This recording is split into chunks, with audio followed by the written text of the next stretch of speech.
All right, here we are. We're live and we're back with another episode of Self-Care is My Job. I'm super excited for this conversation. As usual, I have the most amazing people contact me that I get to connect with online in this world that we live in now, that we get to do that.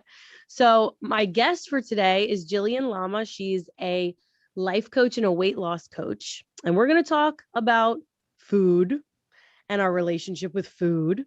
And we're going to get into a lot of this diet culture stuff. But just so everybody knows, because I always forget to do this, I'm Samantha Long. I'm the host of the show.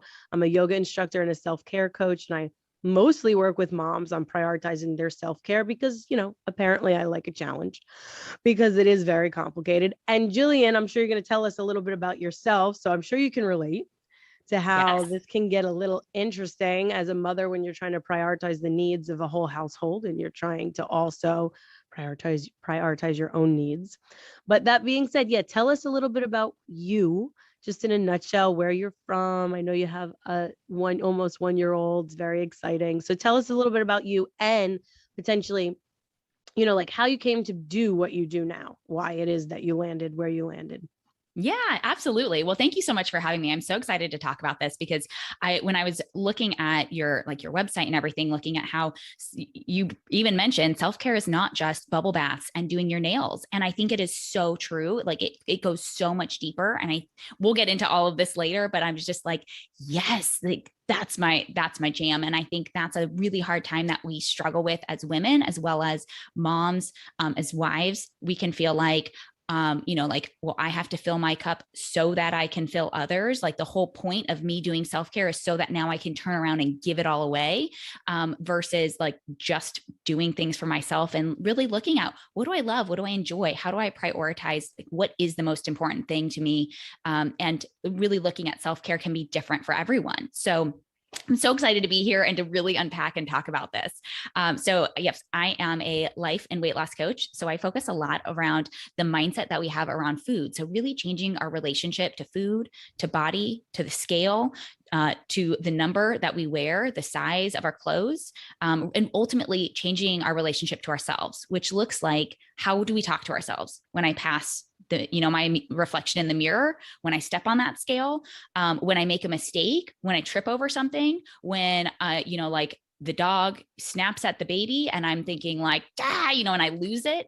So really looking at how do we manage our thoughts, how do we manage our emotions so that we are not turning to food or wine or anything at the end of the day to try to self-soothe, to relax, to unwind, to seek relief is ultimately what we're doing here. So a lot of what I do is around emotional eating and really teaching women how to lose weight eating the foods that they love, because we totally can. We just can't based off of the diet programming and the diet culture that we've been given and kind of raised with and just learned, through magazine articles and the shows like The Biggest Loser or, these different things that we see. So I have a son, his name's Caleb. He just turned 1 last week. So he's starting to walk. He took his first 3 steps on his own without falling over this weekend. And of course I didn't have my phone with me, but I was just like, oh my gosh. So I was so excited, but he's mobile. He's funny. He's a wonderful thing to have. And before this, before having kids, it was really interesting, my perspective versus now when it comes to setting boundaries, saying no, asking for help, like being able to prioritize myself. And it's like, well, before kids, even before a spouse, like it was really easy to put myself first, to focus on me. When I didn't have a kid, I could go to the gym anytime. Like I did not have to worry about sitters. I didn't have to worry about daycare hours. I didn't have to worry about, husband being home, or him getting a cold, getting sick, all of these things. It's like, there's this whole nother layer that comes on, and the mom guilt can be like big and weighty. It can also be these subtle things of, I should be doing more. I should be more present. I should be playing. Like all the should. So yeah, there's a lot that goes into this. But I am originally from California. I met my husband in Dhaka, Bangladesh, while I was running a bakery of sorts. So some random background for you. I have moved, I think this move to North Carolina which was the end of last year, was move number 16 or 17 in the last 20 years.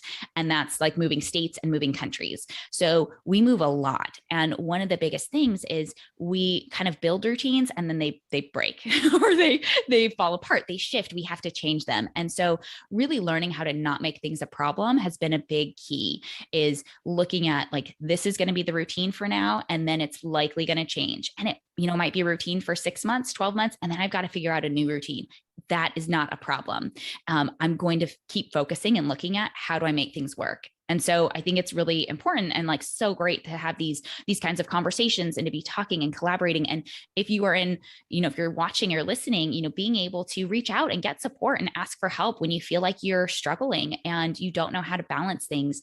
A lot of times friends or spouses or, like a sister might be able to offer kind of an ear just to listen, but not everybody has the best support, especially if they're not trained. It's like they can listen, but sometimes it's like you're kind of looking at, well, okay, well, what should I do? How do I change this? How do I feel better? And so sometimes we do need to like go outside of our comfort zone and actually get support outside of that inner circle that we might have. But yeah, that's what I had to learn to do when it came to food. So I realized that after years and years and years of dieting, of hating my body, of trying to punish myself in the gym, punish myself by taking away food, I eventually started emotionally eating. And it was very like easy of like, well, some chocolate would make this better. Well, I don't really like this job. I bet this, this cookie will kind of like break up my day, or let me go, it was very subtle, very small things. But because of the restriction throughout the day and trying to eat low carb, run 5 miles and lift weights and do these things, it's like I had cravings, I had food urges. I wasn't managing my mind around thoughts about myself, where I thought I should be in life, how much I was making, my job, the satisfaction, they weren't using me, they took me for granted, like all the drama. And because I wasn't learning, I didn't know how to manage my thoughts and manage my mind. And so then I wasn't managing my emotional state. And so I was constantly looking at, well, food will make this better. Food is easy. This is how I relax. This is how I unwind, things like that. And so it came from my own personal journey of, well, how do I solve this? And I tried program after program, membership, courses, reading blogs and articles, listening to podcasts, and like trying to figure out what was going to work. I tried many things before anything actually did work. So it was one of those things where I remembered like signing up for a course and I was like, well, that was dumb. Like that did nothing. And it's not that it was a bad program, but this idea of like, well, you just need to feel your feelings, and you just keep telling me that. And I paid you $500. Like, oh, wait, but how do I feel my feelings? What if I don't think I have any negative feelings to feel? Like what? Right. Sometimes we become disconnected from all of that, and we need a little bit more guidance than just that. Right. So like, while it's absolutely true, the fact of like, well, how do we do that? What does this look like? I think there was so much more available there that this particular coach could have done. But, and so I don't think, again, it's like, that's also not a problem. I probably spent thousands of dollars trying to figure this out, but now I'm at a point where I have figured it out. And now I'm like, oh my gosh, this makes so much sense. Like this feels so much better and easier. Like now that's kind of what's helped fuel this mission of, well, now I want to go and spread the word that you don't have to give up your favorite foods. You don't have to like abstain from carbs or fat or forsake the, cinnamon rolls on Christmas morning, as was a tradition in my house, or maybe there's special, Hanukkah food, or even like the special Thanksgiving food a lot of us are going to partake in. How do we, enjoy food and not overeat on a day where like we brag about overeating and how full we are, and really looking at how does that kind of prolong. And now we're in this whole season where it's like from October 1 to January 1, it's kind of like, oh, just eat your face off. Like it really doesn't matter. Screw it. I'll start over in January instead of how do I actually savor the holidays? How do I enjoy the quarter of a year? Like, yeah, exactly. It's a huge chunk of time. Yeah. So yeah, like how do we actually enjoy the holidays? We can enjoy food. Absolutely. Let's find joy and happiness around food. Sure. But that shouldn't be the primary source of your joy for each day. Like my like happiness, my contentment, my excitement should not be around food. Like I need to look at how do I make that around my life? How do I start to build a life that gives me that kind of joy and excitement and thrill? It doesn't mean that it's always going to be easy or it's always going to be fun or this high vibe, energy, but really looking at how do we just shift this into what am I doing in life? And then looking at, okay, now how does food play a role and kind of fit in?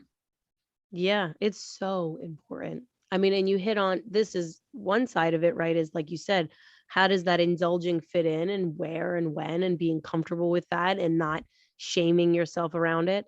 But Mm-hmm. the other side of the coin, which you mentioned as well, was the self-soothing and, Mm-hmm. even self-medicating a bit with the food, with the alcohol, things like that, that comes into play. And, noting also that the messaging that we get is loud and clear from marketing, from media, from everything, that it is quite all right. I mean, we even call certain foods comfort foods, whatever. Right. It's fine. Like, we have this category of foods and now we all know what those are and what they are for us. And that's great. But if you put that into this category, this bucket of those foods that I literally eat for comfort, like, Mm-hmm. what kind is that setting ourselves up for success? No. It's Mm-hmm. about actually having some sustainable, self-soothing, comforting practices in your life Mm-hmm. that you can rely on, Mm-hmm. that isn't a substance or a food in some Mm-hmm. way, or even an activity. So we've been Mm-hmm. on this show, we've been doing lots of talking about self-medicating and Mm-hmm. addiction, Mm-hmm. in a very similar kind of realm to this, because the emotional eating, yeah, like you're literally bringing food in as a way to self-soothe. Mm-hmm. Yep. And sometimes I think it's not, like, to be clear, it's not always about trying to soothe from stress or worse. Sometimes it's like boredom, Mm-hmm. right? And so, like, that emotion, that Mm-hmm. it could be any emotion. It could be the emotion Mm-hmm. of boredom. And Mm-hmm. then in that case, Snacking and like procrastination. yeah, Like, snacking, I love it. Of course, I'm just going to have a snack first.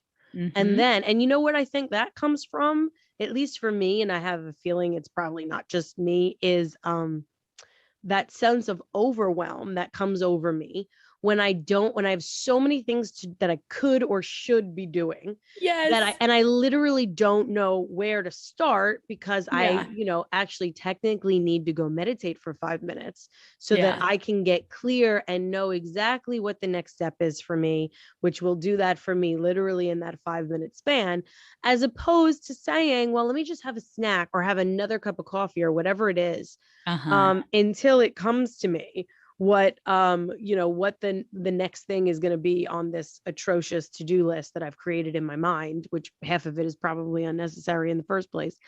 But the overwhelm is another emotion Yeah. that I think we try to soothe with food. So I'm Yeah. totally all about that. And so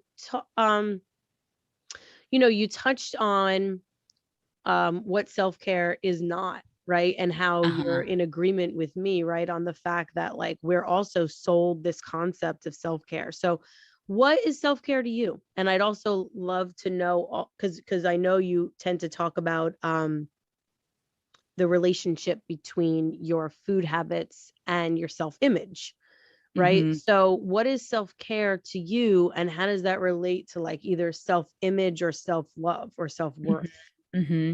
Yeah. So the self-care that I have been working on the most this year has been, how do I talk to myself? How am I thinking about myself? What am I saying? What am I like, how, like, really being mindful and on guard of all those old shitty thoughts that want to just sneak their way in, because that's just what my habit brain normally does. Is like, we've got a brain that where we're trying to just stay alive is basically what it's trying to keep you doing. Is it wants to seek pleasure, avoid pain via the path of least resistance. And a lot of times that can have us reaching for food, but a lot of times it also has us going down these negative thought kind of spirals of like, well, I should be doing more. I should be doing this. I can't believe you aren't here right now. Like, you're late again. Can't you ever get it together? Whether it's around being a mom, around your job, around maybe your marriage, or, it can be in all of these different areas, really looking at how are you talking to yourself, and especially around our bodies, because there's a lot of pressure to look a certain way, to be a certain size, to have a certain weight or shape, or, we have these preconceived ideas of how I should look, or, okay, maybe I don't have to look like her because she's a supermodel and, 6'2" and I'm 3 on a good day. So, I'm not going to look like her, but I still should look like this. We still have these ideas and these notions of here's how I should be looking, or here's what is good, approved. This is how I become more accepted. This is how I'm more loved. This is what it is. And so we put a lot of pressure on ourselves. And a lot of times we think that, well, once I have the body, then I'll have more self-love. Then I'll take better care of myself. Like once I have the body, once I lose the weight, well, then all these other things can come. Then I can live my life. Then I can go on vacation. Then I can jump into photos. Then I won't be so critical of myself. And that's not the case at all, because how we get there is how we're going to stay there. And so when we shame and punish our way down the scale, like that's how we're going to end up. It's not just this magic light bulb switch that changes like we think it is. And at the same time, that's how it works with food. So if I'm restricting and cutting out food we can kind of dive into some nuances of like restriction versus deprivation. A lot of times when we say like no, we think I'm being deprived. Like instead of how can I say no from a place of self-love? How can I say no from a place of self-care? Because if I am not truly hungry, I should say no to that food, because I'm like, that is self-care for me, is stopping at satisfied. It's not overeating. It's not eating when I am not truly physically hungry. So that's one of my, that's a self-care thing for me. Meal prep is a self-care thing for me. Today is going to be a super busy day. So this morning while I was feeding the baby breakfast, also cooking up some like chicken and veggies, like doing a little multitasking. And it's not doing two things at once. It's I tend to him, then I tend to the food. I tend to him and then the food. And so it doesn't have to be that I'm trying to juggle all the things. I also put the dogs away, so they're in their little playpen. So I'm not trying to manage too many things at once either. I think that's a big thing too, is like we think we can juggle all of these balls. And it's like, well, why don't you just do one or two at a time? And then let's add on. Completely. But like meal prep, making sure that I have food ready when I get hungry so that I'm not trying to cook in the moment. And I know with my day the way it is today, specifically, I'm not going to have time to cook. So I needed to get stuff ready ahead of time. I also cooked a little bit last night. It looks like taking a shower. Like today, it just has to be a quick pop in the shower, kind of rinse off, scrub a little, and like I'm out. It looks like moving my body. Most days I try to go for a walk. Some days I'll lift, some days I'll run, but it's like getting in that movement. Even if it's like, let me walk the dogs, let me walk to the end of the block and back. It doesn't have to be like this quote exercise, but like, what do you actually enjoy? If it's yoga or Pilates or Zumba, find things that you enjoy and do them. That is self-care. We're not exercising from the point of how do I burn more calories or how do I lose weight? It's the slowest way to lose weight. Don't try that route. Like we think that it's important, which leads me to sleep, because you will typically, like the average woman is going to burn more fat while she is sleeping 7 to 8 hours a night than she will in a 1 hour exercise like session. Like okay, on average, that's what we're looking at. That so we need the first time I'm hearing that. Yeah. And you're not going to hear that from the fitness industry. No. They're going to be like, shame on you for hitting snooze and sleeping extra. Like you better be getting your booty in the gym. No. And there's this balance, right? And so looking at like last week, I wasn't sleeping a lot. And it was just the quantity. I was like doing a lot of things, not prioritizing sleep. And I should be. And like, that is an important thing for me. I'm happier. I'm more energized. I am in a better mood. I have more patience. I show up as a better version of me when I sleep, which also means that maybe the laundry doesn't get done. Maybe that doesn't get folded. So really looking at how can we say like, hey, you know what? Like my sleep is more important than folding this laundry, and making sure that like other people in the house recognize that and being okay holding that boundary. Even if you might have a spouse that is like, well, maybe it's cooking dinner or something. I expect you to cook dinner for me. Or like, I expect this to be done at this time, or, really looking at what are these expectations that other people have of us, that we have of us, that we think other people have of us, that maybe they don't. Really looking at what drives us. What are the little things that kind of drive us crazy that we can be like working on, but also not let be a problem, like clutter or dishes in the sink, or, can we spend some time doing what makes us feel good and creates a space that we like, but also being okay, like not having to go and chase a 1-year-old around cleaning up after him everywhere, because I'd spend my entire day doing that. So there's a mess upstairs in his playroom. We'll get there eventually. There was a mess down here of books that he pulled off the bookshelf. And so again, it's like, okay, this doesn't have to be a problem. How can I move the books to a higher shelf to where he can't get to them, right? Like, let's look at some problem solving skills. So I think self-care can look so many different ways. But for me, a lot of it is around my like physical health and well-being. So even things like drinking water, you're going to see me drinking water this entire time. And then also the mental space. So moving my body is like a mental stress reliever. Watching a show, like I enjoy watching shows at the end of the night on Netflix or Hulu or something like that. Like there's, I really look at how do I weave self-care into almost everything that I do. Yes. Oh, it's so important. One of the things, I mean, you just gave such a beautiful rundown of what it could look like for someone. But just as we were talking about before we hopped on, noting the fact that it's going to look different for everyone. Yeah. And how I think one of the, especially as moms, but really for everyone, because we're all under this pressure of enoughness, right? Mm-hmm. Are you enough? You mentioned being the first thing you said was being cognizant of your own thought patterns. And I remember one of the first things I did when I started working with my therapist is write down all the negative thoughts that pop into your head, like throughout the week, just like see what comes up, see what you can like actually pull out of that cloud of thoughts that's just hovering. And let's just say that the list was not pleasant. It was not a pleasant list. And I would say that 90% of what I wrote down was around not being enough, not doing enough, not being enough to the other people in my life, not showing up enough, right? So I think that that's obviously a worthiness problem that like a lot of women specifically when it comes to the prioritizing of themselves over other people. So I think it's actually whether you have kids or not, you know, because women are taught from the get that we are the nurturers, we are the caregivers, and we are like the supporting role system, which, you know, if we get into masculine, feminine, if we get into all of that, there is a time and a space for all of that. Actually, I really do believe that. I feel like women we have that. That's why part of why we end up taking on the responsibilities that we do. It's our gift. We are nurturers. We give life and we create. So we create not only life, but we create systems. Like you were saying, we have the ability to literally create systems that should work better, that could work better, that could, you know, that really could change things, completely change things.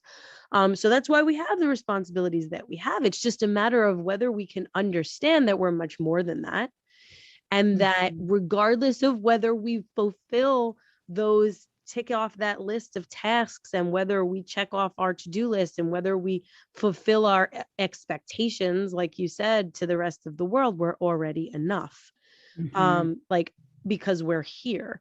So I think that that comes in a lot because like you said, when you are trying, and I think this is key for moms and for so many people who are trying to juggle all of the things, because we all are, some things have to go by the wayside for a period of time. Some things, like, I mean, you're talking about how there's a mess. Yeah, there's always a mess in my house in one or multiple areas. There are always until the end of the evening. I mean, my mother to this day complains about this, and she will to the day she's gone, that there's always dishes in my sink until the end of the night. I do not wash anything. I will put things, for example, in the dishwasher, maybe as the day goes on, that belong in the dishwasher.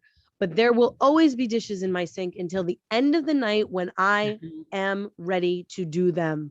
And if anybody's got a problem with that, that's your own freaking problem. But anyway, so but that's not even it. I mean, there's, like you said, there's a pile of books here.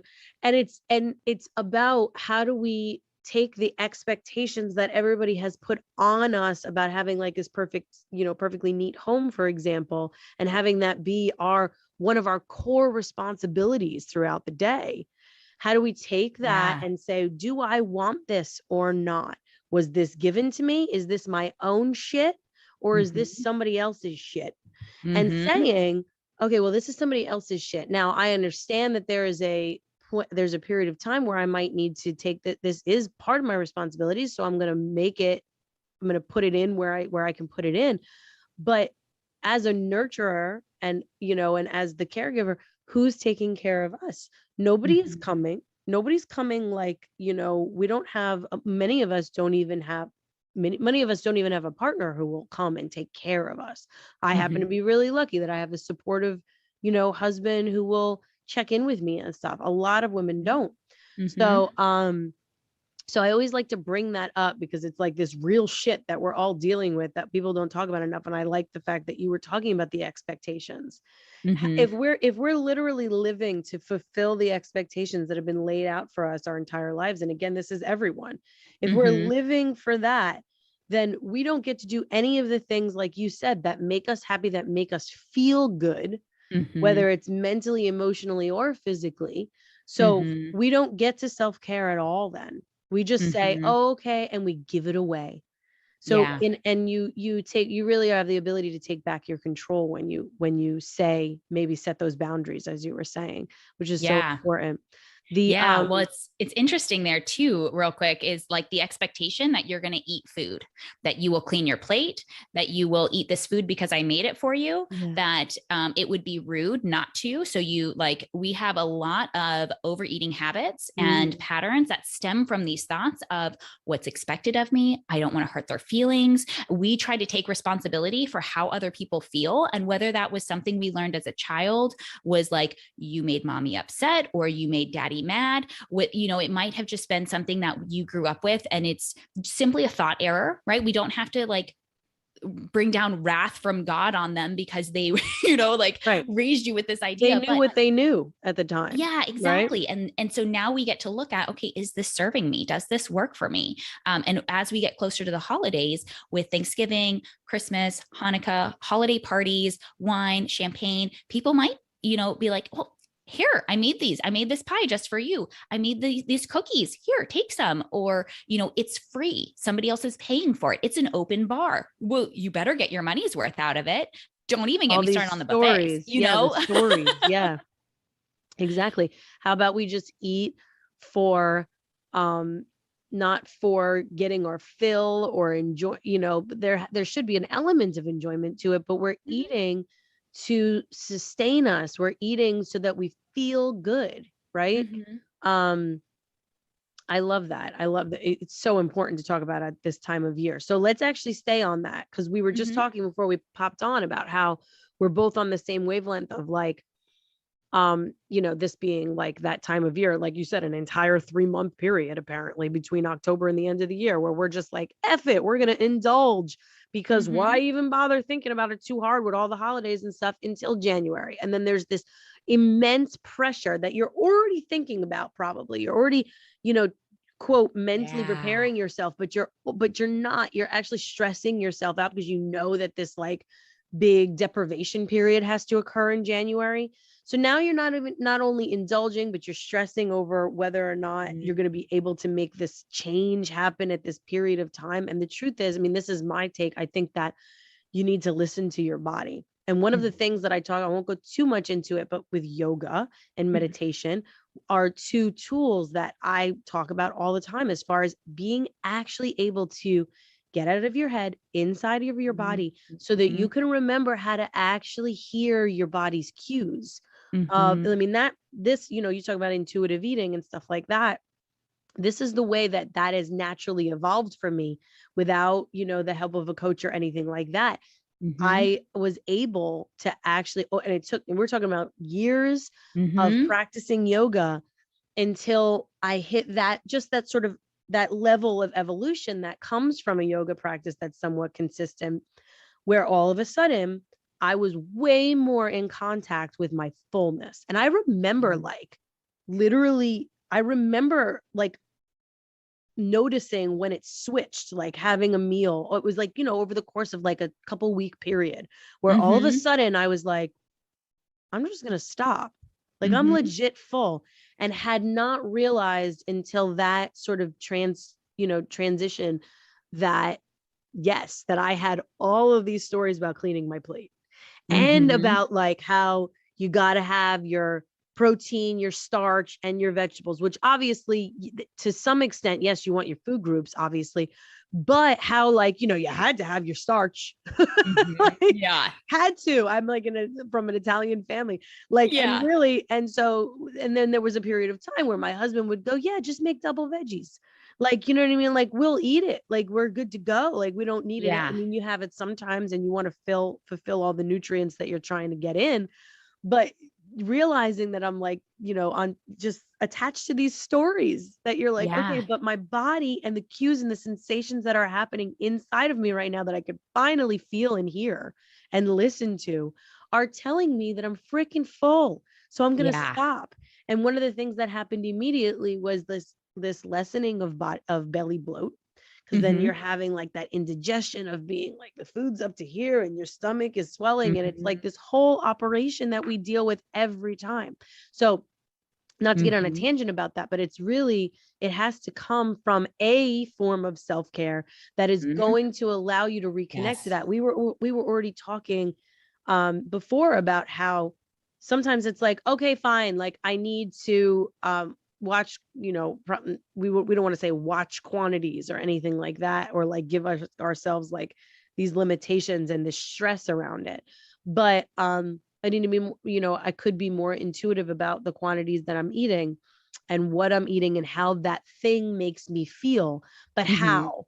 And it's like, this is why like my entire thing is like the why it always comes back to self-care, because there will be a practice that you can bring in that will allow you to get to this point and allow it to become natural for you.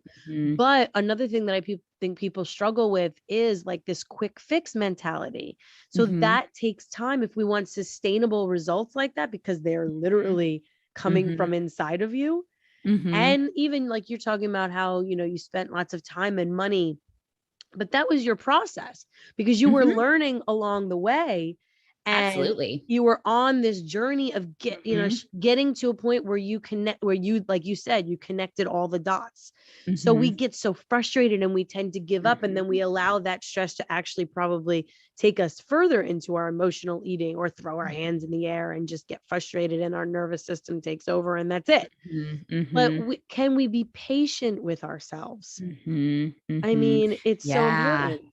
Yeah, patience is such a big key. It's And that's hard. the thing, is like setting the expectation around weight loss, and like teaching clients how to have patience, and teaching them why they're feeling impatient, because they're feeling impatient because they have a thought about how quickly it should come. It just comes from an expectation that likely wasn't realistic, that came from old diets, old diet rules, past experiences, your sister, Barb from the 10th grade who you saw on Facebook, who, whatever. So we really got to understand like why we're feeling impatient. And most of the time it's because we think, well, when I lose the weight, then I get to do these things. Then I get to feel this way about myself. Then I get to have all these lush thoughts. It's weight loss is somewhere over there, and I don't get to have the life that I want until I'm over there.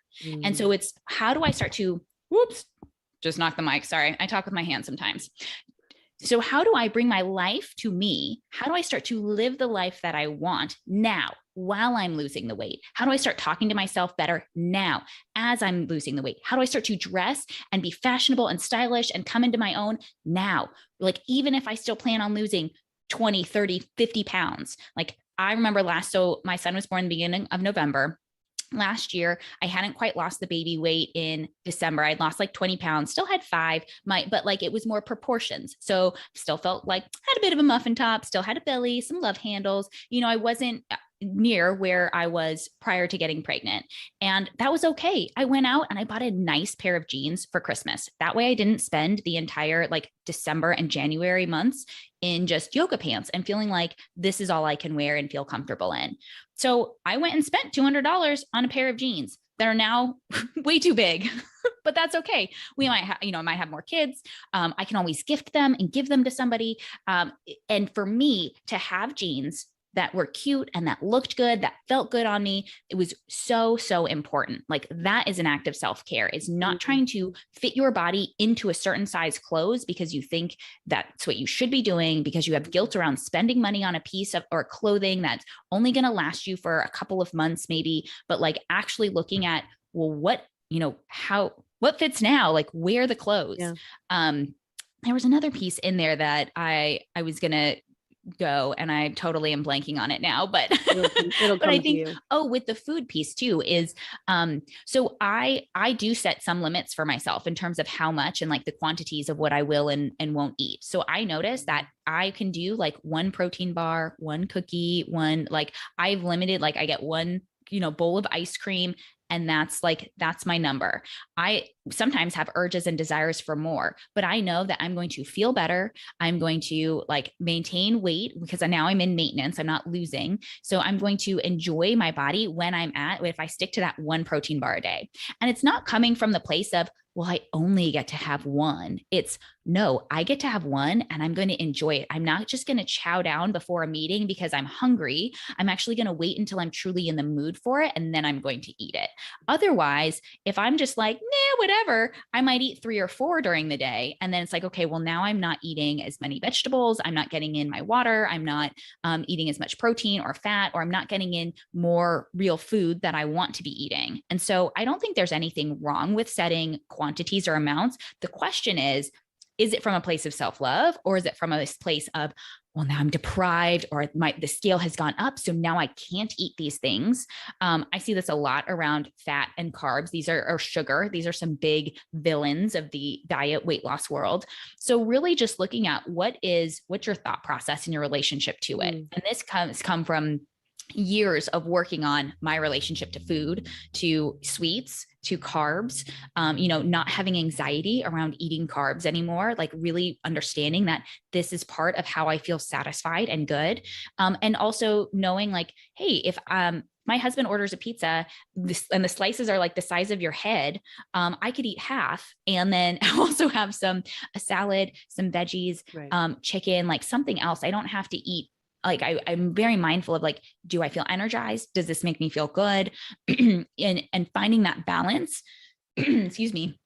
And it's like you test it out by taking action, by trying it, by seeing this worked, this didn't. Okay, what can I learn from this? How do we start to assess our days, our weeks, our months, instead of just thinking like, oh, well, the scale stayed the same, so this sucked, this didn't work. Or, like really looking at, are you sleeping? Are you drinking your water? Are you doing these core foundational basics? How many times are you overeating?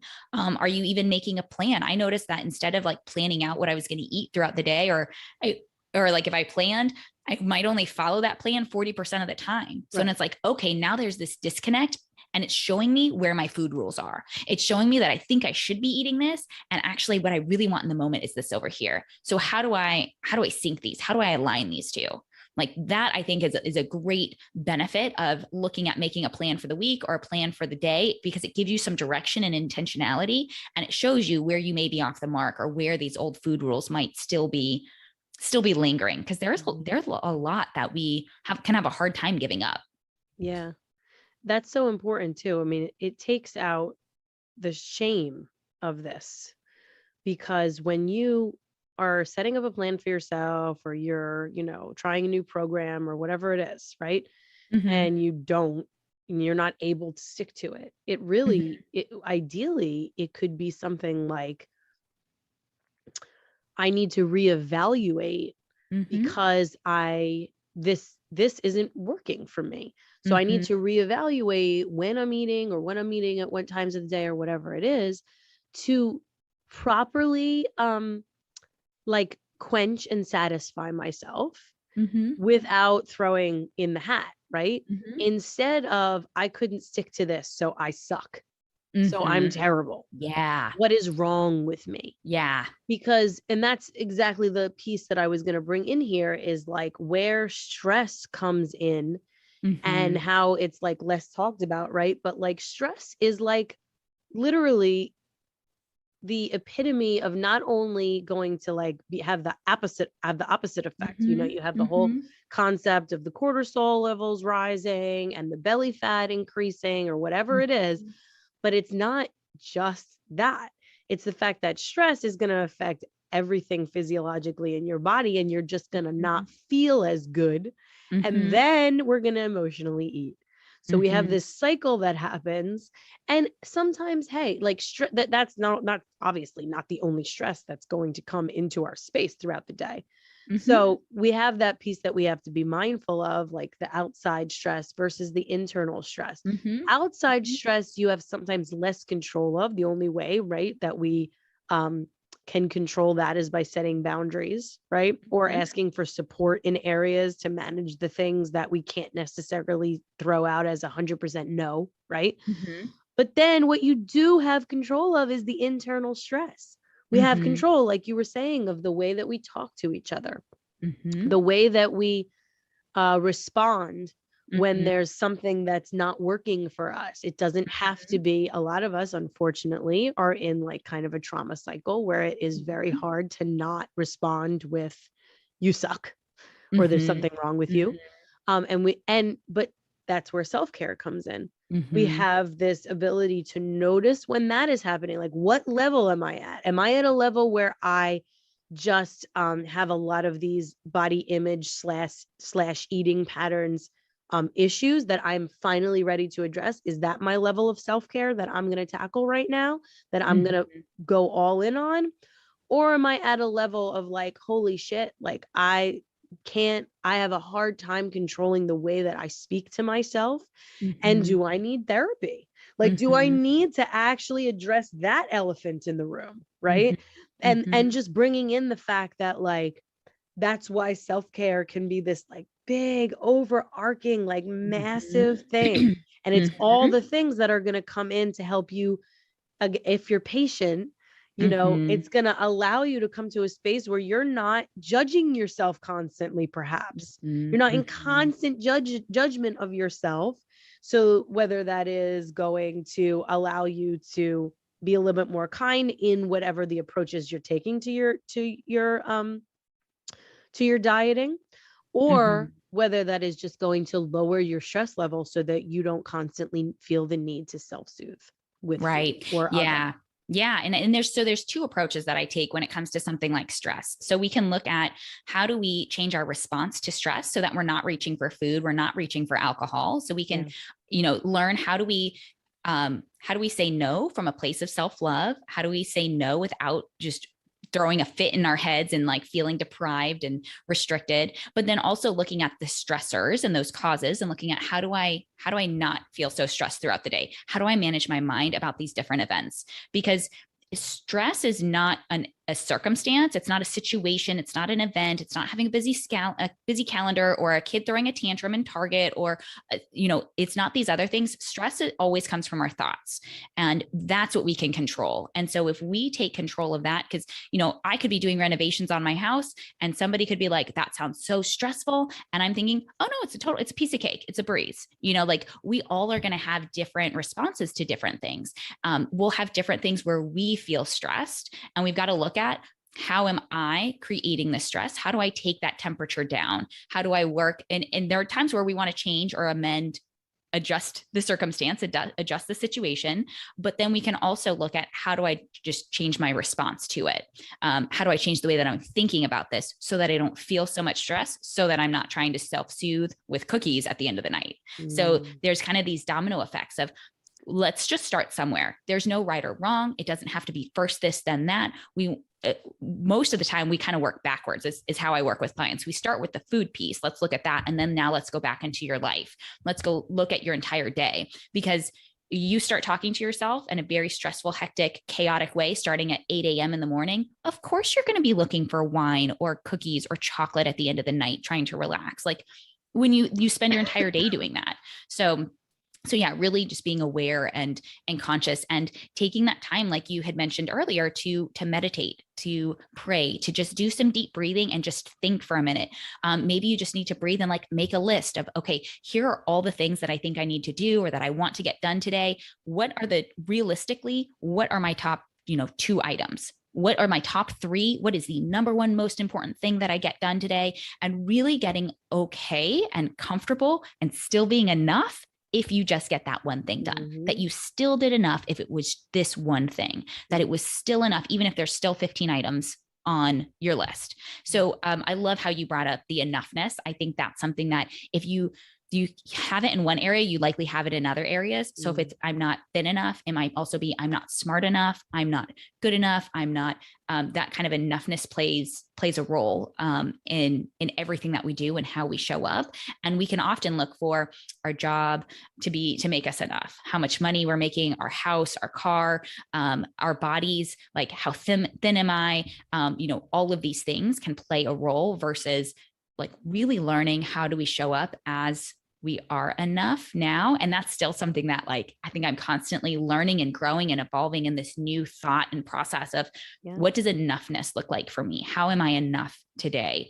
And really just, being onto ourselves, like recognizing all those shoulds, the little small whispers that kind of build and compound. And ultimately they can snowball out of control to where we feel that weight and pressure, and it just feels so heavy. Yeah. Yeah. It's a major concept that comes in every single time. Right. Mm-hmm. I think that we've touched on so many things. Like I'm loving this right now. We could probably go on for days. I'm going to bring it back to something that you said that I didn't want to forget.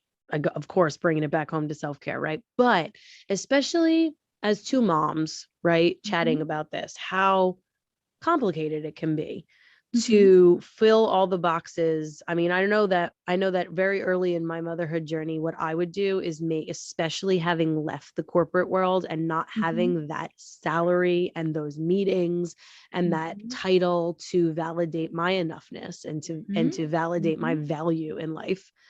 I would make endless to-do lists. And those to-do lists were like, do them all today. Like it wasn't even, I mean, and even when I did get more, organized and structured about it, it would still be setting the highest of expectations for myself that were always they were technically related to outside expectations that were put on me. Again, trying to validate if I'm not going to work and pulling in this income and, being so important to have 200 emails and 17 meetings a day, then who am I?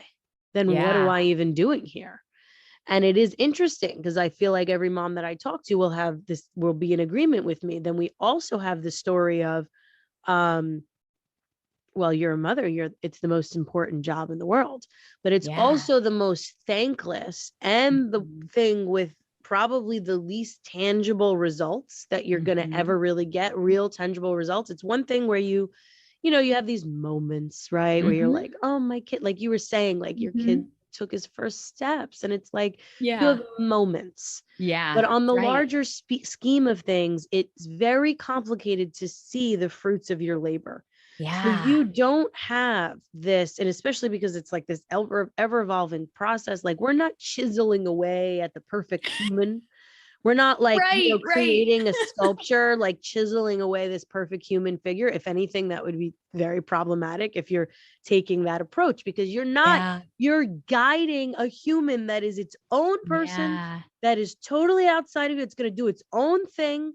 You have actually little control. Anyway, I'm getting on a tangent, but so it's a very important job, but it isn't very validating when it comes down to how we've been taught, unfortunately, to validate our enoughness. Right. So we all come into this like very complicated state on many levels, but one of the most intense levels is, how am I enough if I'm not doing all the things? And especially if I prioritize if I'm prioritizing my own wellness mentally, physically, and emotionally in moments, as well as prioritizing that of my children's. So just kind of making sure that we're, like we're taking this, like it's all of this is easier said than done because of that. And I fully understand that. But that's why, like you were saying, like we need the guidance, we need the support, we need to, and I was saying this to a potential client of mine very recently. I was just like, like her reaction was just like, she was very upfront. She was like, like I just had this reaction of like working with you of like, well, shouldn't I be able to do this alone? Like I should be able to do this alone.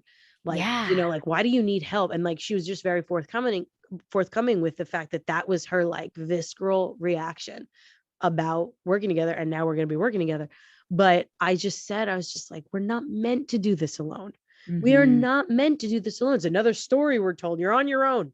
Mhm. Like it's bull. And like you said, like you could talk to all your, hopefully you have close friends and family who are going to listen to you, but they're not only potentially unprepared to give you the actual guidance that you actually need, Mhm. but they're also, anything that comes out of their mouth is based on their own experience and their own Mhm. colored version, not in Mhm. as a bad way, but it's their own colored version based on their own experience and because of how they feel about you. Mhm. That's that they're going to give you that, and it isn't going to be potentially exactly the guidance and the support that you need. We're not meant to do this alone. So that was my only point, was like, not Mhm. only um being okay with doing the things, as you said, not just so that you can show up more fully for your family. We get this Mhm. story a lot now.